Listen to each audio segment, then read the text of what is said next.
오늘 가지고 나온 기법은 시초가 매매입니다. 시초가 매매 강의인데요. 일단 시초가 그 전에 한번 제가 강의를 했었어요. 했었고요. 그 자료 있죠. 인터넷에 있는데 지금 관심이 굉장히 많으셔가지고 오늘 시초가 매매 하실 때 종목 선정할 때 이런 식으로 하자. 그런 부분으로 2탄을 가지고 나왔습니다. 시초가 매매 2탄. 그래서 한번 볼게요. 일단 최근에 그러니까 전거래일에 거래량이 많이 터졌다고 하더라도 그 다음날 바로 안 가는 경우가 많아요. 그리고 전거래일에 거래량이 많이 터지면서 크게 상승을 했다가 그거를 전부 다 반납한 상태에서 움직이는 경우도 많거든요. 그러니까 예를 들어서 상한가를 갔는데 보통 상한가 가면 다음날 이렇게 가는 경우가 더 많거든요. 이렇게 내려오더라도 보통 이게 기준봉이 되기 때문에 이 기준선 이 정도 절반가량을 지지받고 올라가는 경우가 많아요. 근데 요즘에는 진짜 여기까지 내렸다가 상한가 시초가까지 내렸다가 여기에서 올라가는데 여기에서 또 상한가를 말아버립니다. 이렇게. 이런 경우가 굉장히 많아요. 이거를 사실 대응하기가 쉽지가 않거든요. 그래서 일단 최근에는 수급이 원체 부족하고 그러다 보니까 변동성이 굉장히 큰 시장이다. 그래서 일단 10거래일 평균 거래 대금이 200억 이상 들어와야 될 것 같아요. 그러니까 전일이 아니라 10거래일 동안 계속적으로 돈이 계속 들어오는지 그런 종목들은 체력이 점점 강해진다라고 보시면 될 것 같거든요. 그래서 그런 종목들 위주로 좀 보시면 좋을 것 같아요. 그리고 장 초반에 오늘 주도 섹터가 뭐가 될 거냐 이거 사실 찾기가 어려우시죠? 어떤 주도 섹터가 될 거냐 이렇게 찾기가 어려우실 텐데 일단 대형주의 움직임을 먼저 체크해 보시는 게 좋을 것 같아요. 대형주. 지금은 넥스트레이드도 있어요. 그래서 이미 8시부터 장 시작하는 9시 전까지 어떤 종목들이 움직일지 대충 예측을 할 수가 있습니다. 이미 움직이고 있는 종목들도 있고요. 그리고 8시 50분부터는 시초가가 어떻게 만들어질지 예상가가 다 나와요. 근데 대형주를 먼저 체크를 해보시는 거예요. 자, 이것도 코스피에서. 그러면 여기에서 만약에 대형주가 예를 들어 삼성전자가 움직인다. 자, 그러면 오늘 반도체가 갈 확률이 높겠죠, 당연히. 근데 뭐 삼성 바이오로직스가 움직인다. 아니면 현대차가 움직인다. 이런 대형주가 어떤 대형주가 오늘 움직이는지 그리고 어떤 이슈가 있는지 그래서 주도 테마가 뭐가 될 건지 그걸 파악을 하셔야 돼요. 근데 어떤 주도 테마가 될지 사실 오늘 같은 경우는 장 초반에도 사실 좀 애매했거든요.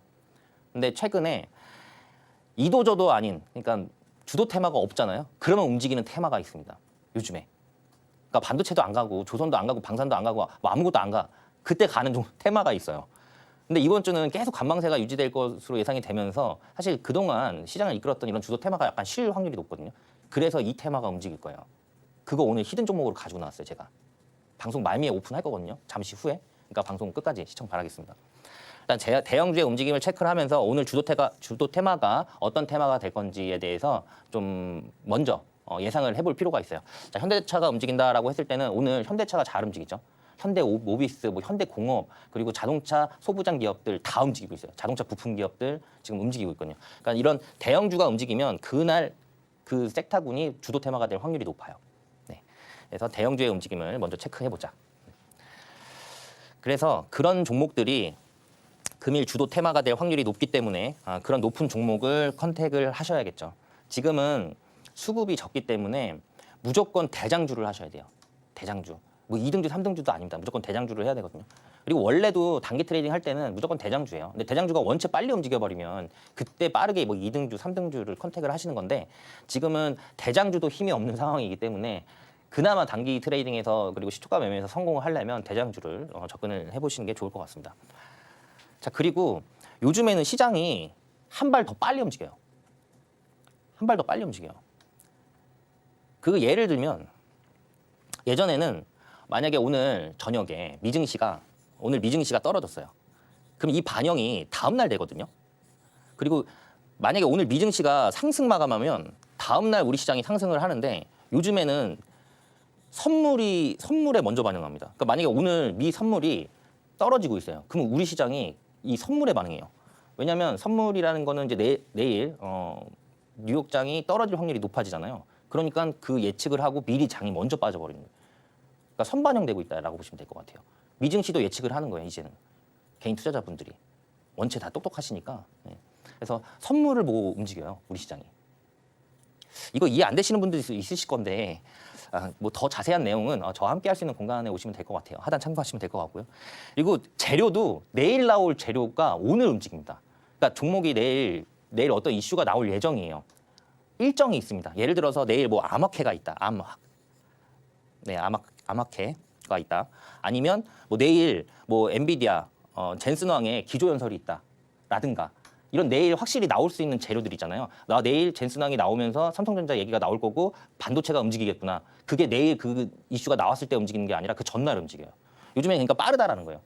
그래서 내가 종목을 컨택했으면 이 종목이 내일 나올 수 있는 이슈 아니면 종목을 컨택하기 전에 내일 나올 이슈를 먼저 체크를 하시고 그 다 정리되어 있는 게 다 있어요. 인터넷 안에도 검색해 보시면 증시 일정이라든가 이런 게 다 있거든요.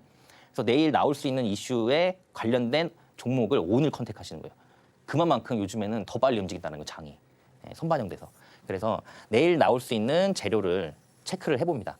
자, 이게 일주일치를 다 볼 수 있어요. 이번 주 내내 무슨 일정이 있는지 다 나와 있거든요. 그 일정들을 체크를 해보시라는 거예요. 그래서 내일 나올 수 있는 이슈에 관련된 종목인데 오늘 시초가라든가 테마가 움직임이 좋아. 그러면 그런 종목을 컨택을 하시면 될 것 같아요. 자, 그리고 이거 다 중요한 내용이에요. 시초가 할 때 요즘에는 시초가가 쉽지 않아졌습니다. 그래서 다 체크하셔야 돼요. 근데 이거 본업들이 있으시니까 바쁘시잖아요. 저와 함께 하시면 돼요.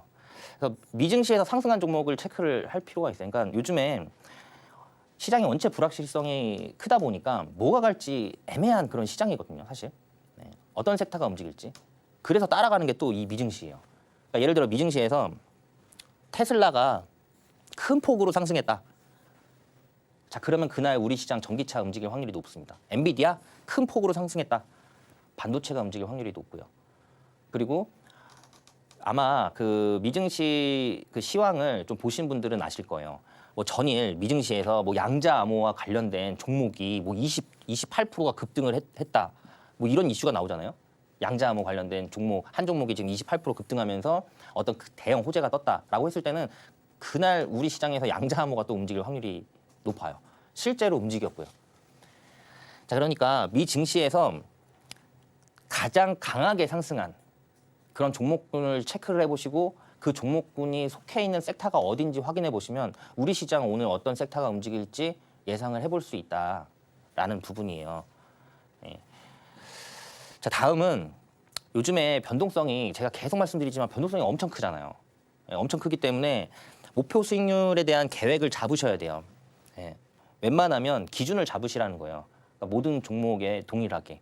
그리고 그 분봉상의 움직임이나 아니면 초단위 움직임을 봤을 때 나는 더 예상을 할 수 있는 그런 분들은 뭐 목표 수익률 그거에 맞춰서 잡으시면 될 것 같고요. 아니신 분들은 한 3%에서 한 절반 파세요. 절반 팔고 한 5%에서 또 절반 팔고 이런 식으로. 만약에 두 번에 대해서 매도를 했다라고 하면 나머지 물량은 크진 않잖아요. 그러면 심리적으로 조금 안정감을 가져갈 수 있는 상황이죠. 편하죠. 그럴 때는 더 끌고 갈 수 있다는 거예요. 이게 뭐 상한가를 가더라도 그냥 계속 끌고 가보는 거예요. 추세상 문제가 없다라고 하면. 그리고 손절가는 지켜야겠죠. 꼭. 손절가는 꼭 지키십니다. 요거를 마이너스 3%에서 5% 사이로 잡으시면 될 것 같아요. 근데 주식 잘하시는 분들은 마이너스 10%도 봐요. 잘한다기보다 좀 그릇이 좀 큰 이 정도는 난 버틸 수 있어 이런 분들이 있거든요. 그러니까 요렇게 잡으시면 될 것 같아요. 그래서 이 부분은 꼭 지키셔야 됩니다. 왜냐하면 만약에 손절가를 못 지키고 보유를 하다가 내일까지 넘어가 버리잖아요. 그럼 내일 시초가도 못하는 상황이 돼버리고요. 그리고 시초가는 항상 9시부터 9시 반에 끝나기 때문에 시장의 수급도 좋고 가장 힘이 좋을 때 마무리가 돼야 돼요. 마무리가 돼야 됩니다. 그래서 목표 수익률을 자기에 맞게 뭐 3%에서 절반 매도하고 뭐 5%에서 절반 매도하고 이렇게 접근을 해본다라든가 그리고 손절가는 3에서 5% 사이에서 잡으시면 될 것 같고 자기에 맞게 잡아놓으시고 그 기준은 그냥 지키시는 거예요. 그리고 다음 날 준비를 하시면 됩니다. 자, 단기 매매 있잖아요. 단타. 그리고 시초가 매매. 9시 30분 전에 끝내야 됩니다. 이게 9시 30분 전에 우리가 수익 낼 확률이 70%예요. 근데 이거 넘어가잖아요. 만약에 오후장에서 단타로 수익 낼 확률이 손실 날 확률이 70%예요. 오후장에서는. 그러니까 오후장은 사실 단타하는 시장이 아닙니다. 종가 매매해야죠. 종가 매매. 제가 지난주에 종가 매매 강의 드렸었죠. 뒤에서는 잃을 확률이 높아요. 무조건 9시 반 전에 끝낸다. 예. 만약에 내가 3%, 5% 이렇게 수익을 냈어요. 절반씩 매도해서. 그러면 이게 9시 반 이후에도 좀 끌고 가볼 수는 있겠죠. 편하니까 마음이. 근데 그게 아니라고 하면은 그 전에 끝내는 게 좋습니다. 자, 그리고 저항과 지지를 확인을 해야겠죠. 예. 시초가가 저항이 만약에 여기 있어요. 예, 저항선이 여기 있어요. 그러면 주가가 지지가 여기 있어요. 근데 주가가 이렇게 올라가다가 내가 이제 시초가를 이 종목을 하려고 하는데 시초가가 여기서 시작을 해요. 예를 들어서 시초가가 여기서 시작해요. 다시 그릴게요. 이게 만약에 여기서 이렇게 주가가 올라가다가 시초가가 여기서 시작을 해요. 근데 저항이 여기예요. 요 사이 구간이 예를 들어서 뭐 한 1%다. 그러면 여기에서 시초가가 시작했으면 1% 올라갔다가 빠질 확률이 높아요. 그러면서 음봉이 나올 확률이 높겠죠. 이런 지점에서는 하는 게 아니에요. 시초가는. 차라리 이 시초가가 이걸 돌파해서 여기서 시작한다. 이게 더 맞는 겁니다. 그리고 시초가도 거래량이 나와요. 예, 어느 정도의 거래량이 나온. 요즘에는 정말 적은 거래량으로 상한가도 가고요. 그리고 적은 거래량으로 그걸 다 빼기도 해요. 예, 그래서 어느 정도 거래량 나온 상태에서 시초가가 차라리 돌파하는 거. 요 밑에서 있는 거는 하지 말자. 요건 뒤에서 차트 보면서 다시 한번 설명드릴게요. 그리고 이평선이 웬만하면 정배열돼야 됩니다. 정배열. 자, 이것도 차트 보면서 얘기할게요. 자, 이거 이평선 역배열이죠. 거꾸로 된 거예요. 이게 120선이고 이게 60선인데 예를 들어서 이 구간에서 이날 다음 날 시초가가 여기서 시작을 해요. 그러면 올라갈 때가 여기밖에 없는 거, 저항을 받을 수밖에 없는 구간이잖아요. 이런 시초가를 하지 말자라는 거예요. 시초가가 여기서 시작한다? 이런 시초가는 하지 말자라는 거예요. 차라리 여기서 이렇게 돌파하는 시초가가 여기서 발생한다? 이거를 해야 된다는 거예요. 그래서 웬만하면 이런 역배열에서는 대부분 저항이잖아요. 이런 거는 역배열 자체는 하질 않는 거예요. 그래서 아까 말씀드린 게 정배열을 얘기한 거예요. 50, 20 이런 식으로. 자, 그리고 요거 같은 경우도 이게 이게 저항인데 뚫고 나니까 지지로 바뀌죠. 이날 시초가가 마이너스 1.5%였거든요. 이거 시초가 공략 가능한 거예요. 이게 이 이후에 9%까지 올라갑니다. 시초가 공략했으면 10%까지 올라가요. 예. 돌파뿐만이 아니라 이런 구간에서도 가능하다. 그래서 저항과 지지를 정확하게 구별을 해서 그거에 맞게끔 하시는 게 중요합니다.